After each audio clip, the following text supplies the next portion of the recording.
Em nome do Pai que me criou, em nome do Filho que me resgatou e em nome do Espírito Santo que me santificou. Divina vontade, reina na minha vontade. Ó minha mãe, eu te amo e tu me amas. Dá-me gole da vontade divina minha alma. Me abençoa, mamãe, para que todas as minhas ações sejam feitas diante de vossos olhos maternais. Amém. Fiat. Suprema Majestade, eu vim em sua divina vontade, em nome de todos, do primeiro ao último homem que existirá na terra, para dar a ti as homenagens que tendes direito, as adorações, os louvores, o amor que cada criatura lhe deve, as ações de graça e fazer todas as reparações por todos e por cada pecado. Vem, Senhor, na tua divina vontade, dou-te a minha vontade humana, por meio do Imaculado Coração de Maria, que possui todos os dons e os frutos da divina vontade. Dai-me a tua divina vontade. Vem, divina vontade, nesta ação que estou a fazer, e em todas as ações que eu farei durante este dia. Amém. Fiat. Vinde ao Espírito Santo, vinde por meio da poderosa intercessão do Imaculado Coração de Maria, vossa amadíssima esposa e nossa mãe. Amém. Vinde ao Espírito Santo, vinde por meio da poderosa intercessão do Imaculado Coração de Maria, vossa amadíssima esposa e nossa mãe. Amém. Vinde ao Espírito Santo, vinde por meio da poderosa intercessão do Imaculado Coração de Maria, vossa amadíssima esposa e nossa mãe. Amém. Eu sou nada, Deus é tudo, Pai, eu te amo. Dando continuidade à leitura do Livro do Céu, do volume 1 ao 10, trecho do 47 ao 49. Volume 1, trecho 47. A renovação do matrimônio místico no céu, na presença da Santíssima Trindade. Enquanto minha alma estava se entusiasmando em ardentes desejos de receber a graça que o próprio Jesus queria fazer-me, ele voltou e transportou-me para fora de mim mesma, para o paraíso, e ali diante da presença da Santíssima Trindade e de toda a corte celestial, renovou o matrimônio. Jesus tirou o anel adornado com 3 pedras preciosas, branca, vermelha e verde, e o entregou ao Pai, que o abençoou e o devolveu ao Filho. O Espírito Santo me tomou a mão direita e Jesus me pôs o anel no dedo anular. Depois fui admitida ao beijo das 3 divinas pessoas e me abençoaram. Quem pode dizer minha confusão quando me encontrei diante da Santíssima Trindade? Só digo que assim me encontrei perante sua presença. Caí com o rosto por terra e ali haveria permanecido, se não tivesse sido por Jesus que me animou para ir à sua presença. Tanta era a luz, a santidade de Deus. Só digo isto, a outras coisas deixo-as porque as recordo confusamente. Trecho 48. A habitação das pessoas divinas na alma, em posse mútua. Então a divina vontade foi presenteada a Luísa. Depois disso, recordo que passaram poucos dias, e ao receber a comunhão, perdi os sentidos e vi a Santíssima Trindade que tinha visto no céu presente diante de mim. Logo me prostrei ante sua presença, a adorei, confessei meu nada. Lembro-me que me sentia tão abismada em mim mesma que não me atrevia a dizer uma só palavra, quando uma voz saiu do meio deles e disse: Não temas, tem coragem. Viemos para te confirmar como nossa e tomar posse do teu coração. Enquanto esta voz assim dizia, vi que a Santíssima Trindade desceu em meu coração e se apoderou dele e aí formou sua sede. Quem pode dizer a mudança que aconteceu em mim? Sentia-me divinizada, não mais viveu mais, ela vivia em mim. A mim me parecia que meu corpo fosse como uma habitação, e que dentro habitasse o Deus vivente, porque eu sentia a presença real sensivelmente em meu interior. Ouvia sua voz clara que saía de dentro de meu interior e ressoava nos ouvidos do corpo. Acontecia precisamente como quando há pessoas dentro de uma sala que falam e suas vozes se ouvem claras e distintas mesmo de fora. Desde então não tive mais a necessidade de ir a outros lugares para buscar encontrá-lo. Mas dentro do meu coração eu o encontrava. E quando algumas vezes se escondia e eu ia em busca de Jesus, girando pelo céu e pela terra, buscando a meu sumo e único bem. Enquanto me encontrava na fogueira das lágrimas, na intensidade dos desejos, nas penas inenarráveis por havê-lo perdido, Jesus saía de dentro de mim e me dizia: estou aqui contigo, não me procures em outro lugar. Eu, entre o espanto e o contentamento de tê-lo encontrado, dizia-lhe: meu Jesus, como me fizeste girar e girar toda esta manhã para te encontrar e estavas aqui?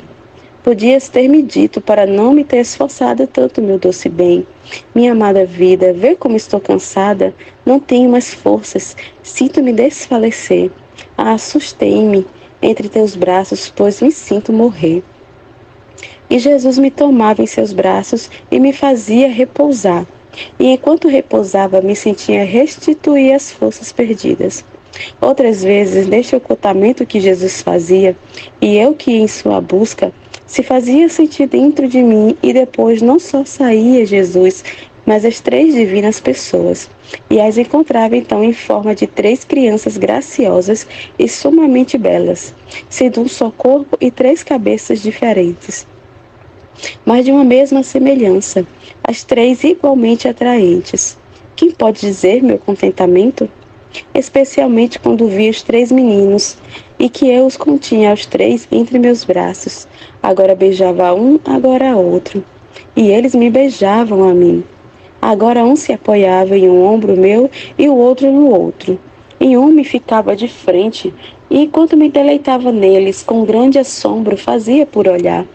E de três encontrava a um só.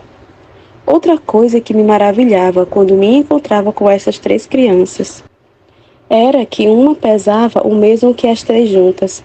Tanto amor sentia eu por uma destas crianças como pelas três, e as três me atraía do mesmo modo.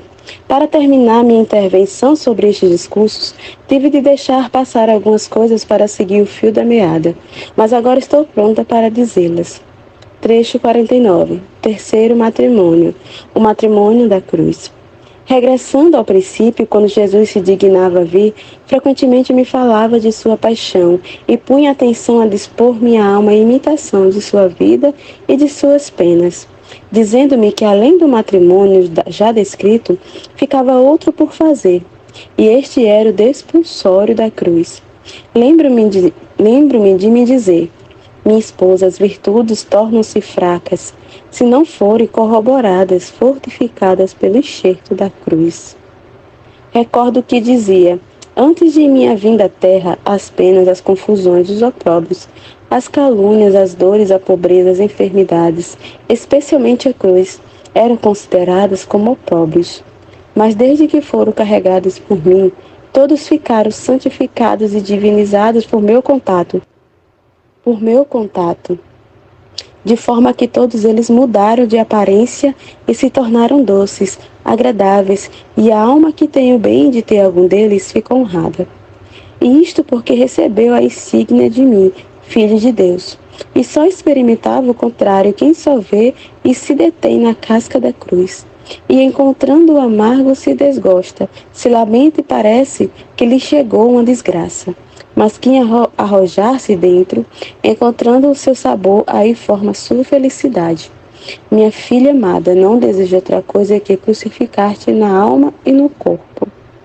E enquanto dizia isto, sentia-me infundir tais desejos de ser crucificada com Jesus Cristo, que frequentemente ia repetindo: meu Jesus, meu amor, faze logo, crucifica-me contigo. Enquanto Jesus regressava, as primeiras petições que ele fazia e que me pareciam mais importantes eram estas: a dor dos meus pecados e a graça de que me crucificasse com ele. Parecia-me que se obtivesse isto, teria obtido tudo. Então amanhã o meu amatíssimo Jesus apareceu diante de mim crucificado e disse-me que queria crucificar-me com ele. E enquanto dizia isto, vi que de suas santíssimas chagas saíram raios de luz, e dentro destes os pregos que vinham a mim. Enquanto estavam nisto, não sei por que desejava tanto que me crucificasse, tanto que me sentia consumir. Fui surpreendida por um grande temor que me fazia tremer da cabeça aos pés. Sentia tal aniquilamento de mim mesma, me via tão indigna de receber esta graça, que não me atrevia a dizer: Senhor, crucifica-me contigo. Parecia que Jesus estava em suspenso esperando o meu querer. Quem pode dizer como no íntimo de minha alma o desejava ardentemente, mas ao mesmo tempo me via indigna? Minha natureza se assustava e tremia. Enquanto eu estava nisto, meu amado Jesus intelectualmente me pedia que aceitasse.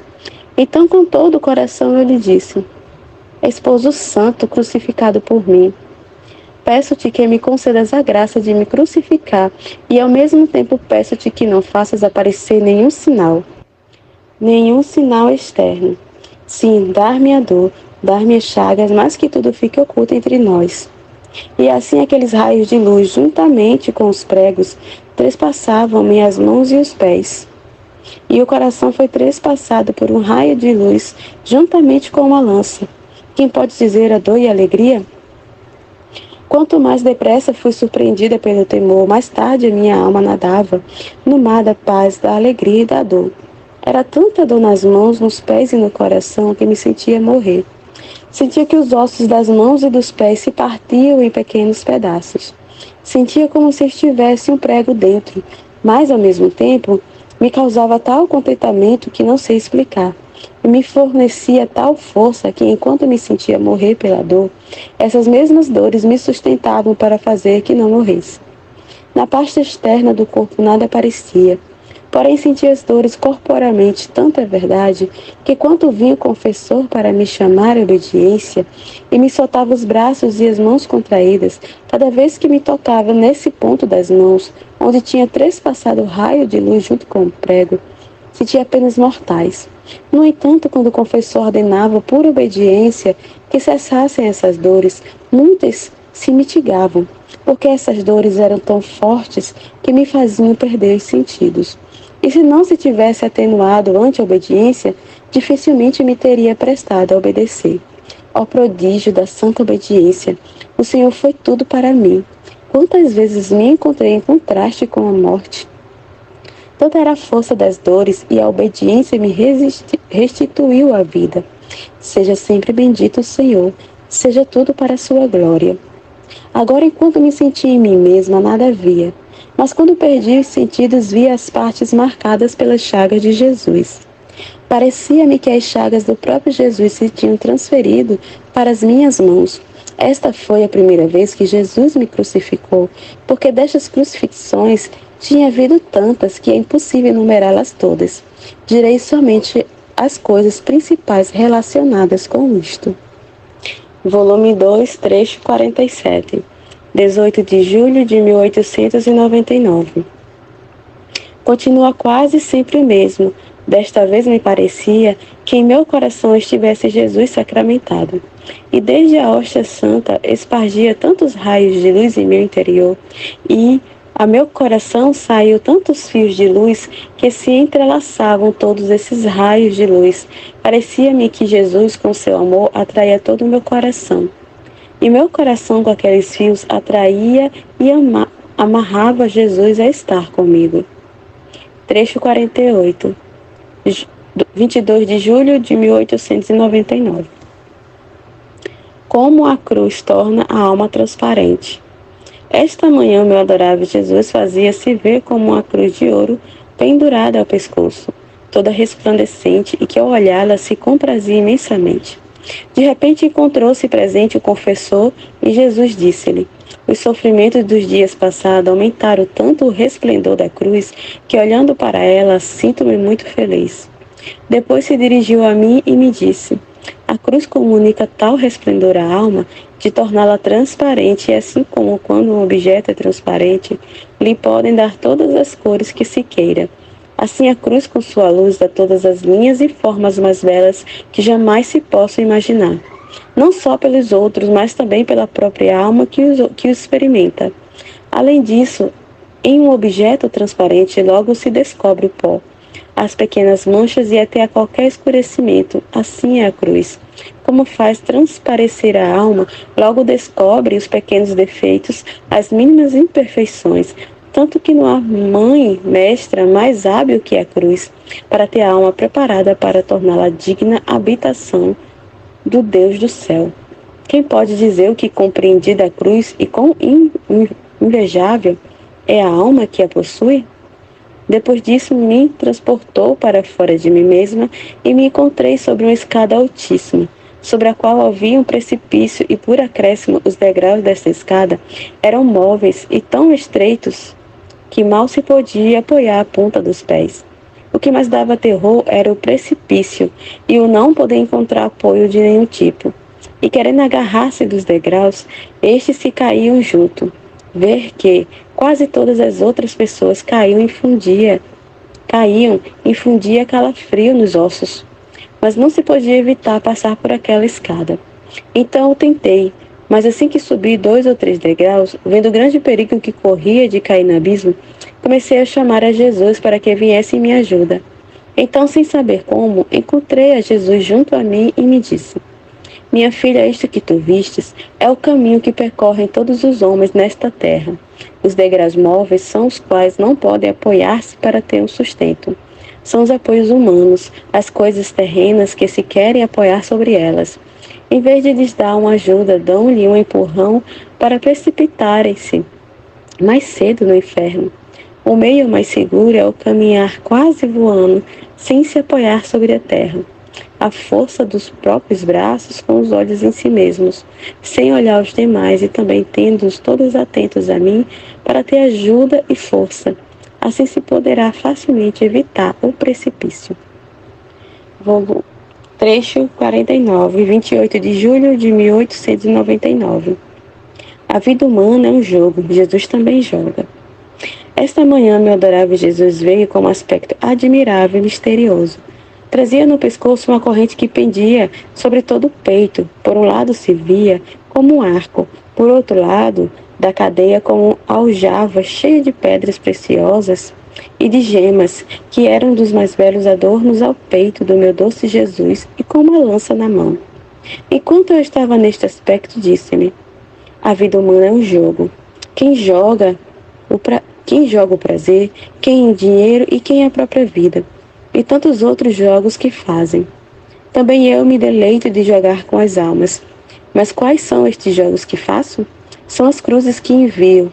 Se as recebe com resignação e me agradecem, eu me recreio e jogo com elas, agradando-me imensamente e recebendo por isso grande honra e glória. E a elas faço grandes aquisições. No ato de dizer isto, começou a me tocar com a lança, com o arco e com a aljava, e todas aquelas pedras preciosas que continham aljava saíam e se trocavam em tantas cruzes e flechas que feriam as criaturas. Algumas mais em número muito escasso, alegravam-se, beijavam-nas e agradeciam-lhe, e vinham fazer um jogo com Jesus. Outras tomavam-nas e atiravam-nas na cara de Jesus. Oh, como ficava aflito e que grande perda tinham essas almas. Depois, Jesus adicionou: esta é a sede que eu gritei na cruz. Porque não podendo satisfazê-la completamente, então, me alegre em apagá-la nas almas de meus amados que sofrem. Portanto, sofrendo, vens dar um alívio à minha sede. Voltando outras vezes a rogar-lhe que liberasse o confessor porque sofria, disse-me: minha filha, não sabes tu que a marca mais nobre que posso imprimir nos meus amados filhos é a cruz? Volume 3, trecho 47. 7 de março de 1900. A alma conformada ao divino querer chega a atar a Deus. Esta manhã, encontrando-me fora de mim mesma, tive que girar e girar para encontrar o bendito Jesus. Felizmente entrei numa igreja e encontrei-o sob um altar onde se celebrava o sacrifício divino. Subitamente corri e abracei-o, dizendo-lhe: finalmente encontrei-te, fizeste-me girar tanto até me cansar, e tu estavas aqui. E ele, me olhando sério, não com sua habitual benignidade, me disse: esta manhã me sinto muito amargo e sinto toda a necessidade de pôr as mãos nos castigos para desagravar-me. Eu, em seguida: meu amado, não é nada. Remediaremos isto agora mesmo. Derramarás em mim tuas amarguras, e assim ficarás desagravado, não é verdade? E ele, condescendendo ao meu pedido, derramou em mim suas amarguras.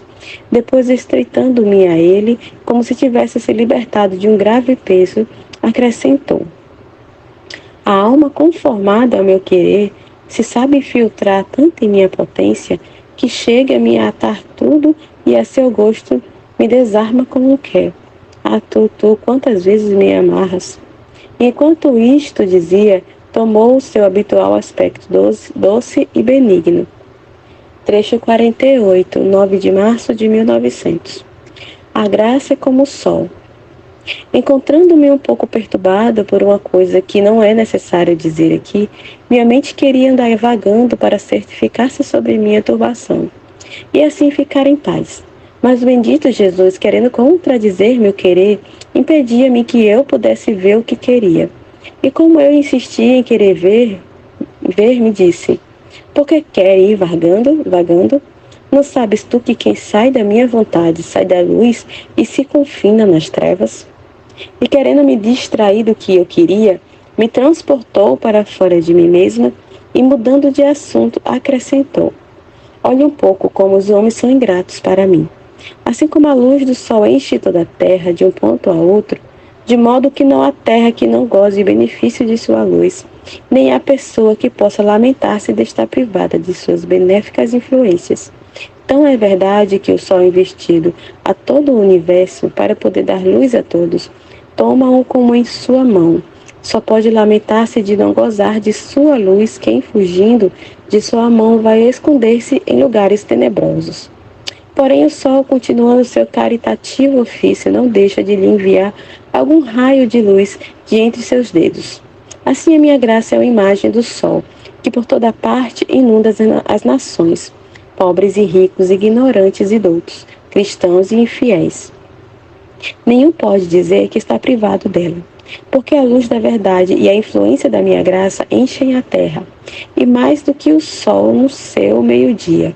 Mas qual não é minha pena ao ver as nações que, cruzando esta luz a olhos fechados e enfrentando a minha graça com a torrente pestífera de suas iniquidades, desviam-se desta luz e voluntariamente vivem em lugares tenebrosos, em meio de cruéis inimigos.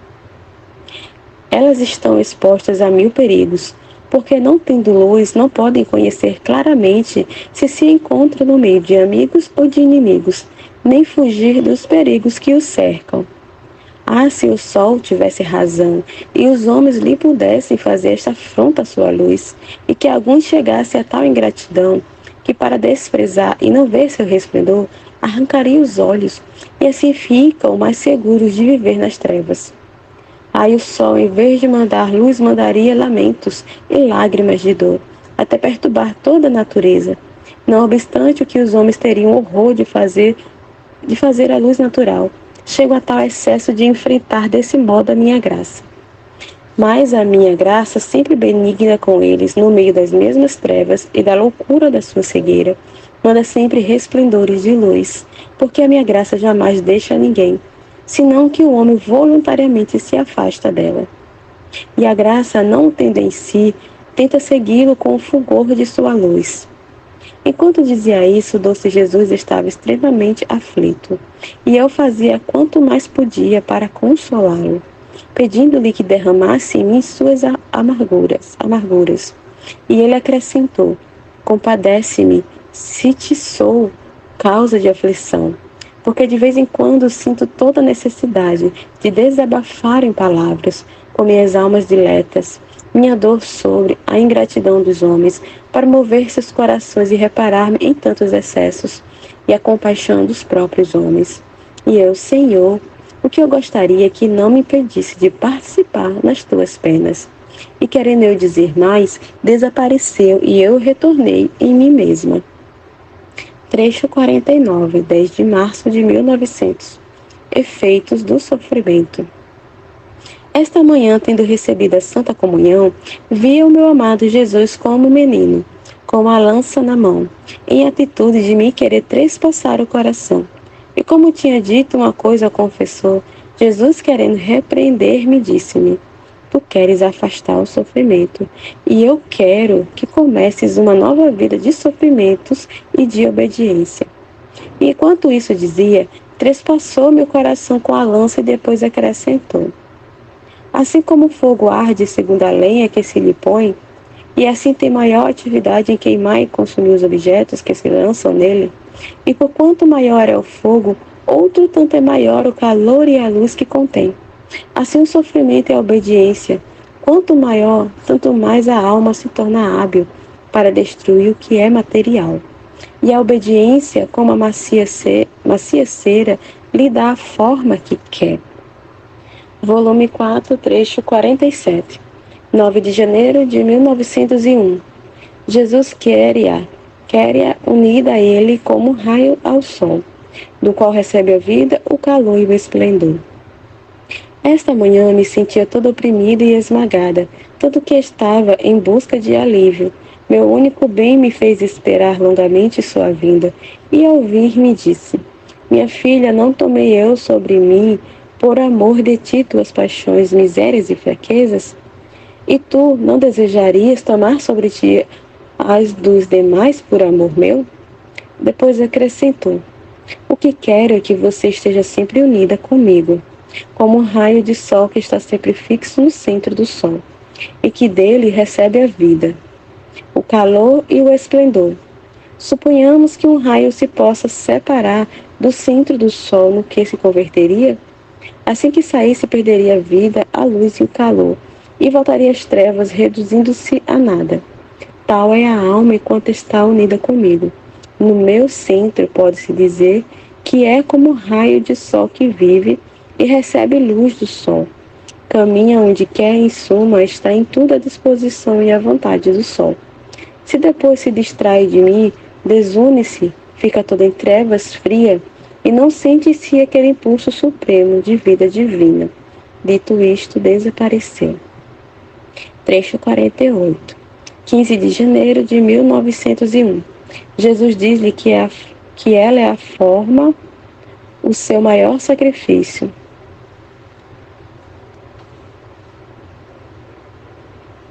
Como nos dias passados, meu amado Jesus se fez ver de certo modo zangado com o mundo. Esta manhã, ao não vê-lo vir, pensava entre mim. Quem sabe, talvez não venha porque quer mandar algum castigo. E que culpa tenho eu de que, como quer mandar castigos, não se digna vir a mim?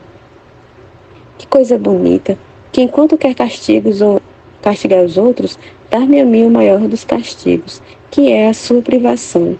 Agora, enquanto diz estes e outros desatinos, meu amável Jesus apenas se fez ver e me disse: Minha filha, tu forma para mim o maior martírio. Porque devo mandar algum castigo, não posso estar contigo, porque me atas por toda parte e não queres que faça nada. E não vindo, tu me ensurdeces com tuas demandas, com teus lamentos e suas esperas. Tanto que, enquanto me ocupo em castigar, estou obrigada a pensar em você, a te ouvir, e meu coração é dilacerado a te ver em teu estado doloroso de minha privação. Porque o martírio mais doloroso é o martírio do amor. E por quanto mais se amam duas pessoas, tanto mais são dolorosas essas penas, que não por outros, mas por meio deles mesmos se suscitam. Por isso fique tranquila, calma, não queira aumentar minhas penas por meio de suas penas. Então ele desapareceu e eu fiquei toda mortificada a pensar que eu formo o martírio de meu amado Jesus, e que para não fazê-lo sofrer tanto, quando não vem, devo ficar tranquila. Mas quem pode fazer este sacrifício? Parece-me impossível, e serei obrigada a continuar a martirizar-nos mutuamente. Trecho 49, 16 de janeiro de 1901. Jesus Cristo explica-lhe a ordem da caridade. Como continuo vendo um pouco zangado com o mundo, eu queria me ocupar em aplacá-lo, mas ele me distraiu dizendo-me: a caridade mais aceitável a mim é a que se faz por aqueles que me estão mais próximos, e os mais próximos a mim são as almas purgantes, porque já estão confirmadas em minha graça e não há nenhuma oposição entre minha vontade e a sua. Vivem continuamente em mim, me amam ardentemente e sou obrigada a vê-las sofrer em mim mesmo, impotentes por si mesmos para dar-se o mínimo alívio. Oh, como meu coração é dilacerado pelo estado dessas almas! Por que não estão longe de mim, mais perto? não só perto, mas dentro de mim. E como é grato ao meu coração quem se interessa por elas. Suponha que você tivesse uma mãe, uma irmã, que convivesse com você em estado de dor, incapazes de ajudar-se por si mesmas, e um estranho que vivesse fora de seu quarto, também um estado de dor, mas que se pode ajudar por si mesmo. Não agradeceria mais se alguém se preocupasse em aliviar sua mãe ou a sua irmã, do que estranho que pode ajudar a si mesmo? E eu certamente, ó Senhor. Depois acrescentou: a segunda caridade mais aceitável ao meu coração é por aquelas que se bem vivem nesta terra, mas são quase como as almas purgantes, isto é, me amam, fazem sempre minha vontade, se interessam pelas minhas coisas como se fossem suas. Agora, se estas se encontram oprimidas, necessitadas, em um estado de sofrimentos, e alguém se ocupa em aliviá-las e ajudá-las, a meu coração parece mais agradável que se fizessem a outros. Jesus retirou-se e eu, encontrando-me em mim mesma, parecia que eram coisas que não iam segundo a verdade.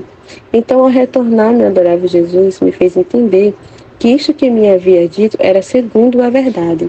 Só restava falar sobre os membros separados dele, que são os pecadores, e que quem se ocupa em reunir estes membros seria muito aceitável ao seu coração. A diferença que há é esta: que encontrando-se um pecador oprimido por uma desventura, e alguém se ocupa não em convertê-lo, mas em aliviá-lo e ajudá-lo materialmente, o Senhor agradeceria mais isto que se fosse feito àqueles que estão na ordem da graça.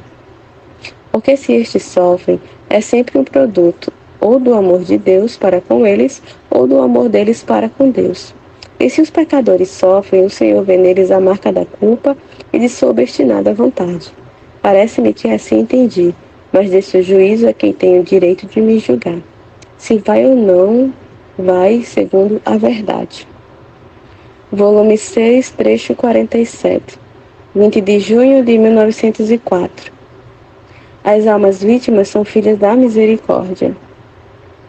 Depois de ter esperado muito, assim que veio o bendito Jesus, me disse: minha filha, chegou a tanto a perfídia humana de esgotar por sua parte minha misericórdia, mas minha bondade é tanta de constituir as filhas da misericórdia, a fim de que também por parte das criaturas não fique esgotado este atributo. E estas são as vítimas que estão em plena posse da vontade divina, por haver destruído a própria, porque nestas o recipiente dado a elas por mim, ao criá-las, está em pleno vigor, e tendo recebido a partícula de minha misericórdia, sendo filha, a fornece a outros.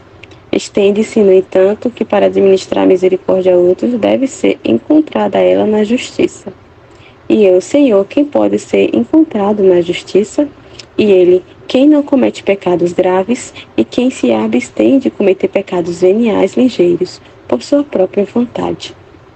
Trecho 48, 29 de junho de 1904. Sinal para saber que Deus se retira do homem. Esta manhã, encontrando-me no meu estado habitual, apenas se fez ver o meu adorável Jesus me disse: minha filha, o sinal de que minha justiça não pode mais suportar ao homem e está em ato de mandar graves castigos, é quando o homem não pode suportar-se mais a si mesmo. Porque Deus, rechaçado pelo homem, dele se retira e faz sentir ao homem todo o peso da natureza, do pecado e das misérias. E o homem, não podendo suportar o peso da natureza, sem ajuda divina, procura ele mesmo o modo de destruir-se. Em tal estado encontra-se agora a presente geração. Trecho 49, 14 de julho de 1904. A vida é uma consumação contínua. Os meus dias estão a tornar-se cada vez mais dolorosos devido às privações quase contínuas de meu adorável Jesus. Eu mesma não sei por que me sinto devorar a alma e também o corpo por esta separação. Que duro martírio! Meu único consolo é a vontade de Deus, porque se tudo o perdi, inclusive a Jesus, só esta santa e docíssima vontade de Deus está em meu poder. Mas como também sinto que me devora o corpo, me engano de que não está tão distante a separação dele, porque lamento sucumbir, e por isso espero que um dia o Senhor me chame a si termine esta dura separação. Por isso, esta manhã, depois de ter esperado muito, assim que veio, me disse: minha filha, a vida é uma consumação contínua. Quem a consome pelos prazeres, quem pelas criaturas, quem por pecar, outros pelos interesses, algum por caprichos. Há tantos tipos de consumação. Agora, quem está consumado a forma toda em Deus, pode dizer com toda certeza: Senhor, minha vida se consumiu de amor por ti, e não só me consumiu, senão que estou morta só por teu amor. Por isso, se tu te sentes consumir continuamente por minha separação, podes dizer que morres continuamente em mim. E tantas mortes sofres por amor meu. E se você consome seu ser por mim, por quanto se consome de você, outro tanto adquire de divino em si mesmo. Volume 7, trecho 47. 2 de outubro de 1906. Como os nossos sofrimentos podem aliviar Jesus? Tendo recebido a comunhão, senti-me fora de mim e via uma pessoa muito oprimida por várias cruzes. E a Jesus bendito que dizia: diga-lhe que no ato em que ela se sente como acossada por perseguições, por dores, por sofrimentos, pense que eu lhe estou presente e que pode servir-se de seus sofrimentos para curar e cicatrizar minhas chagas. Assim que seus sofrimentos me servirão agora para curar-me o lado, agora a cabeça, agora as mãos e os pés, chagas demasiado doloridas, irritadas pelas graves ofensas que me fazem as criaturas. E isto é uma grande honra que lhe faço, dando-lhe eu mesmo o remédio para curar as minhas chagas, e ao mesmo tempo dar-lhe o mérito da caridade de ter me curado. Enquanto assim dizia, via muitas almas purgantes, das quais, ao ouvir isto, todas espantadas disseram: felizes sois vós que recebeis tantos sublimes ensinamentos, que adquires méritos de curar um Deus, méritos que ultrapassam todos os outros méritos, e vossa glória será diferente das dos demais, como é diferente o céu da terra.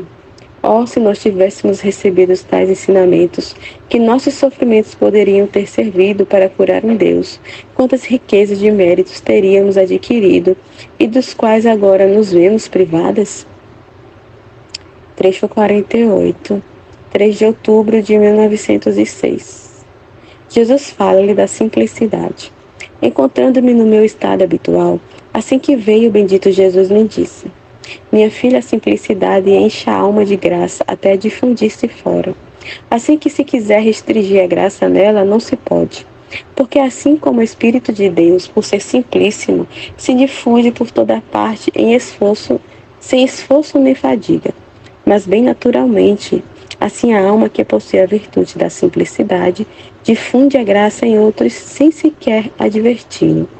Dito isto, desapareceu. Trecho 49, 4 de outubro de 1906. Como reto agir evento para acender o fogo do amor. Tendo recebido a obediência de dizer poucas palavras, se alguém viesse, estava com medo de ter faltado a obediência, com o adido de que o bendito Jesus não vinha. Quem pode dizer o rasgo de minha alma ao pensar que por ter cometido o pecado não vinha? A sua privação é sempre cruel, mas o pensamento de ter dado ocasião, por alguma falta dilacerante, que enlouquece e que mata de um só golpe. Então, depois de ter esperado muito, veio e me tocou 3 vezes, dizendo-me: minha filha, renovo-te a potência do Pai, na minha sabedoria e no amor do Espírito Santo. O que senti não sei dizer. Depois parecia que se deitava em mim e apoiava sua cabeça coroada de espinhos sobre meu coração. E acrescentou: o reto agir mantém sempre aceso o amor divino na alma, e o obrar não reto vai sempre apagando. E se faz para acendê-lo, agora vem o sopro do amor próprio e o apaga. Agora o respeito humano, agora a própria estima, agora o sopro do desejo de agradar os demais. Em suma, tantos sopros que o vão sempre apagando. Ao contrário, o reto agir não são tantos sopros que acendem este fogo divino na alma, senão um contínuo sopro que o tem sempre aceso, e é o sopro onipotente de Deus. Volume 8, trecho 47. 3 de setembro de 1908. Jesus é luz e a luz é verdade. Encontrando-me no meu estado habitual, o bendito Jesus fazia-se ver toda a luz e disse estas palavras simples: Eu sou luz, mas de que é formada esta luz? Qual é o fundo dela? A verdade. Então eu sou luz porque sou verdade. Por isso a alma, para ser luz e para ter luz em todas as suas ações, estas devem sair da verdade. Onde há artifício, engano, dobra, não pode haver luz senão trevas. E como relâmpago desapareceu. Trecho 48, 5 de setembro de 1908. Segundo o seu estado, a alma sente diversos efeitos da presença de Deus. Falando com o confessor, ele dizia: Que terrível será ver Deus indignado. Tanto é verdade que no dia do juízo os ímpios dirão: Montes, sepulta-nos, destrói-nos, para que não vejamos a face de Deus indignado. E eu dizia: Em Deus não pode haver indignação, raiva, antes do segundo estado da alma. Se é boa a presença divina, suas qualidades e seus atributos a atrai toda em Deus e ela se consome mergulhando toda nele. Se é má, sua presença a oprime, a rechaça longe dele, e a alma vendo-se rechaçada e não sentindo nela nenhum germe de amor para com um Deus tão santo, tão belo, e ela tão feia e má, quereria afastar-se de sua presença, mesmo destruindo-se a si mesmo se fosse possível. Portanto, em Deus não há mutação, senão que segundo somos nós, assim se sentem os efeitos. Depois pensava entre mim, quantos desatinos disse, por isso ao fazer a meditação durante o dia, enquanto Jesus veio e me disse: Minha filha, está bem dito que eu não me mudo, senão que conforme muda a criatura, assim sente os diversos efeitos de minha presença. Com efeito, como pode temer quem me ama, se sente correr todo o meu ser no seu, e ele forma a sua própria vida? Pode temer a minha santidade se ela toma parte dessa mesma santidade? Pode envergonhar-se ante minha beleza se sempre busca embelezar-se mais para me agradar e para assemelhar-se mais a mim? Se sente correr em seu sangue, em suas mãos, em seus pés, em seu coração, em sua mente, tudo, todo ser divino, de modo que é coisa sua, todo seu, e poder temer, pode envergonhar-se de si mesma? Isto é impossível. A minha filha, é o pecado que lança tal confusão e desordem na criatura, a ponto de querer destruir-se para não sustentar a minha presença. O dia do julgamento será terrível para os maus, pois não vendo neles germe de amor, mas sim ódio para comigo, minha justiça me impõe não amá-los. E assim como as pessoas que não se amam, não se quer tê-los perto e se usam todos os meios para afastá-las. Eu não quero tê-los comigo, nem eles quererão estar. Nos rechaçaremos reciprocamente. Só o amor é o que une tudo e faz feliz a tudo. Trecho 49, 6 de setembro de 1908. Jesus quis sofrer para reunir tudo assim. Continuando o meu habitual estado, estava pensando no mistério da flagelação. E ao ouvir Jesus pondo sua mão em meu ombro, em meu íntimo ouvi dizer: Minha filha quis que minha carne fosse espalhada em pedaços, meu sangue derramado por toda a minha humanidade para reunir toda a humanidade dispersa, sem efeito, com ter feito que tudo que de minha humanidade foi arrancado, carne, sangue, cabelos, ficasse disperso. Na ressurreição nada ficava disperso, senão tudo reunido de novo em minha humanidade. Com isto o Rei reincorporava a todas as criaturas em mim. Assim que depois disto, quem de mim ficava separado é por sua obstinada vontade, que de mim se arranca para ir a perder-se.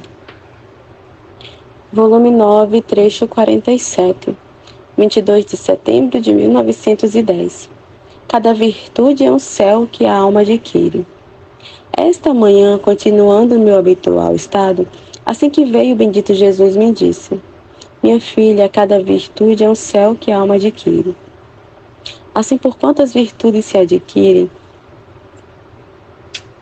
tantos céus a alma vai formando, e estes céus derrotam todas as inclinações humanas, destrói o que é terreno e fazem espaçar a alma nas atmosferas mais puras, nas mais santas delícias, nos perfumes celestes do sumo bem, antecipando-lhe parte das alegrias eternas, e desapareceu. Trecho 48, 1º de outubro de 1910. O amor a Jesus forma a transformação da alma nele. Tendo recebido a comunhão, sentia-me toda transformada em Jesus bendito, e dizia entre mim: como se faz para manter esta transformação com Jesus?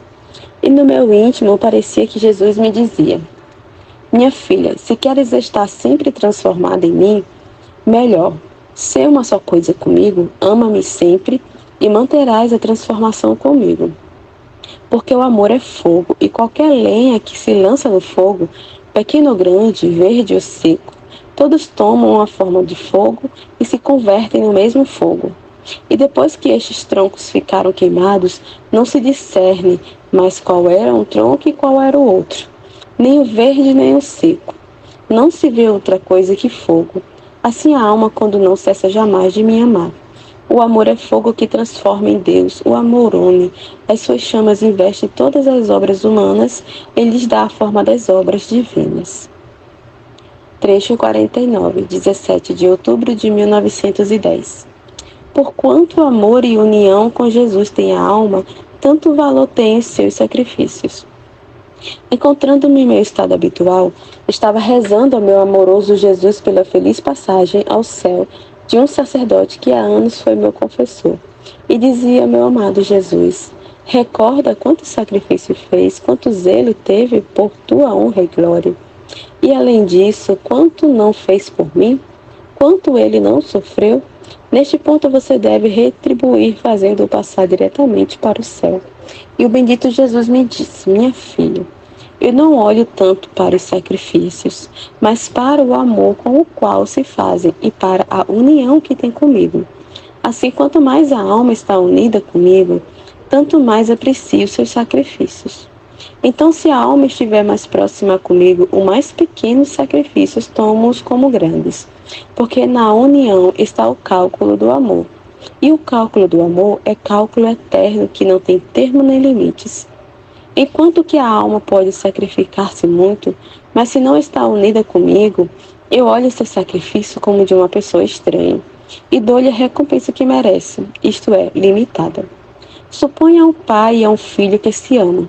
O filho faz pequenos sacrifícios, o pai, pelo vínculo de união, de paternidade e de filiação e de amor, que é o vínculo mais forte, considera estes pequenos sacrifícios como coisa grande.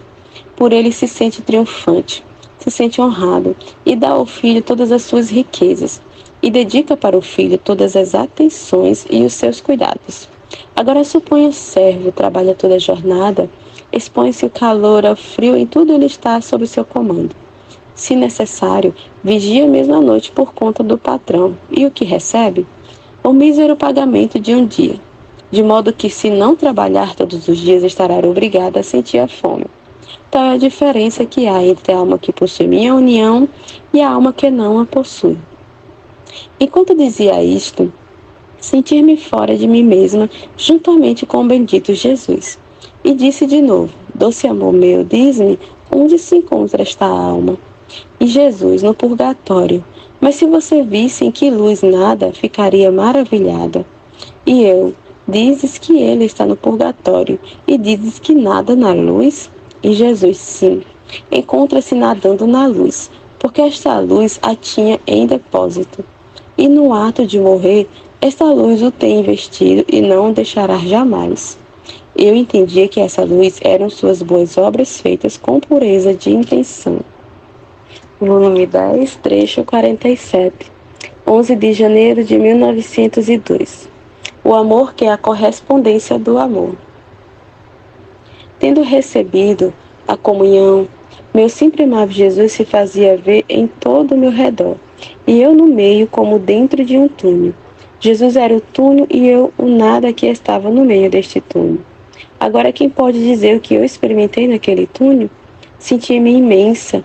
No entanto, de mim não existia mais que o nada. Sentia que Jesus me infundia seu alento, sentia este seu alento em torno de mim por toda parte. mas não tenho palavras para expressar-me. Sou demasiado ignorante. Escrevi-o só por obedecer. Depois Jesus me disse: minha filha, vê quanto te amo e como te tenho guardada dentro de meu túmulo. Isto é, dentro de mim. Assim deverias ter-me tu custodiado e reparado dentro de ti. O amor quer a correspondência do amor, para não poder ter o gosto de fazer uma surpresa maior de amor. Por isso não saia jamais de dentro do meu amor, de dentro de meus desejos, de dentro de minhas obras, de dentro de meu tudo. Trecho 48, 19 de janeiro de 1912. Jesus ata os corações para uni-los consigo e fazer que percam tudo que é humano, a ingratidão humana. Encontrando-me no meu habitual estado, o meu sempre amável Jesus fazia-se ver como uma corda na mão, e com ela ia amarrando os corações e apertava-os fortemente a ele, de maneira que fazia com que não se sentissem mais eles mesmos, mas que sentisse em tudo Jesus. Os corações, sentindo-se tão apertados, debatiam-se, e enquanto se debatiam, afrouxava-se o nó que Jesus lhe fizera, pensando que o não sentisse mais eles mesmos era o prejuízo para eles. Jesus, todo aflito por este agir das almas, me disse: minha filha, viste como as almas voltam vãs minhas ternuras de amor? Eu vou amarrar os corações para uni-los tanto comigo, de fazê-los perder tudo que é humano, e eles, em vez de me deixarem fazer, vindo perdido que é humano, perdem o ar, se afanam, debatem-se e querem também olhar um pouquinho eles mesmos, como são frios, áridos, quentes. Com este olhar para eles mesmos, afana-se, debate-se e afrouxa-se o nó feito por mim, e querem estar comigo mais algo longe, não estreitados em modo de não sentir mais eles mesmos. Isso me aflige profundamente e me impede em meus jogos de amor. E não creias que são as almas que estão longe de ti. São também aquelas que te circundam. Tu lhe farás entender bem esse desgosto que me dão. E que se não se estreitam por mim, até perder o próprio sentir, jamais poderei estender neles minhas graças, meus carismas, entendeu? E eu, sim, ó Jesus, eu entendi. Pobrezinhos, se compreendesse o segredo que há em teus estreitos, não o fariam, te deixariam fazer, mas bem eles mesmos se escolhem demais para fazer, fazer que aperte mais o nó. Enquanto isso, eu me fiz pequena, Jesus me apertou, e eu, em lugar de me debater, me deixei apertar mais forte. E conforme me estreitava, sem sentir a vida de Jesus, e perdi a minha. Oh, como me sentia feliz com a vida de Jesus. Podia amar demais e chegava a tudo que queria Jesus. Trecho 49, 20 de janeiro de 1912. O amor, quando não une pelas boas, busca unir com as aflições, com os contrastes e mesmo com as santas maldades. Retornando meu sempre amável Jesus, via-se que ia estreitando os corações e as almas resistindo a essas estreitas, faziam com que a graça ficasse incapacitada. E Jesus tomava esta graça em seu punho e a levava àqueles poucos que se deixavam cingir. Também me trouxe uma boa parte. Quando vi isto, disse-lhe: doce vida minha, tu és tão bom comigo ao dar-me parte da graça que os outros rejeitam. Porém eu não noto estreitos, mas bem me sinto livre. E tanto que não sei ver nem a largura, nem a altura, nem a profundidade dos confins nos quais me encontro. E Jesus, filha amada minha, minhas estreias as adverte quem, não estando-se atar muito bem por mim, não pode entrar a viver em mim. Mas quem se deixa atar por mim como eu quero, passa a viver em mim, e vivendo em mim tudo é amplitude, estreitos não existem mais.